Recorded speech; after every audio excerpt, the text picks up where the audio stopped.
What do you think of this advice? The coach told us at the end of the class yesterday to specialize in submissions and try not to learn too many different ones.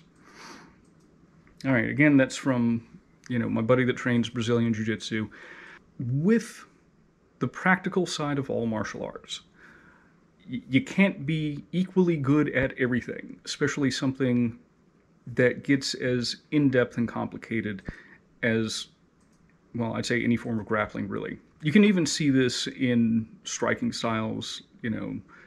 Boxing, some would say, only has 4 punches, but boxers tend to specialize in making one of those their go-to punch. I think during the golden age of the heavyweights, Joe Frazier had a great left hook. Muhammad Ali and Sonny Liston were both known for their jab. It's not like they didn't know other punches, but that punch was what the rest of their game was built around. In the Japanese martial arts, I believe the term is tokoiwaza, which is basically your favorite techniques. So when my buddy was asking for advice, my go-to with that is, ultimately yes. Find out what submissions you're hitting the most and build the rest of your game to sort of funnel things toward that end goal. So, it doesn't matter what style of martial arts you do. I think that that's generally good advice. If you take a look at Ronda Rousey, I think that's a great example. It's not like she didn't know the full breadth of judo. What did she specialize in? Koshiguruma, which is that headlock throw. She'd get into a scarf hold position once the fight hit the mat, and then she'd work her way toward an armbar. It's not like she didn't have other throws. That was her go-to. If it failed, she'd typically go for a foot sweep.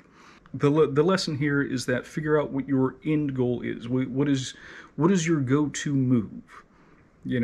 Is it a side kick? How do I set up my side kick? Well, if I fake the round kick, maybe it'll set up the side kick. Is it, at Uchimata, maybe I fake this throw before I get my Uchimata. Figure out what your go-to is in really specialize in it. Learn that move backwards and forwards. Then learn your setups, learn what to do if your opponent stalls it out and, blocks off that particular avenue. Learn what your follow-ups are. Okay, I hit this move, but it didn't succeed 100%. Now that I'm in this position, what are the next steps that I take in order to keep winning? I think that this can even sort of apply to self-defense. If you have an end goal, what is my main objective from here? Is it a flurry of strikes? Is it attaching? Okay, well, how do I get there? And what are my fail-safes if I can't get to that initial position in order to get me back there? So yeah, in general, I think that that's pretty good advice.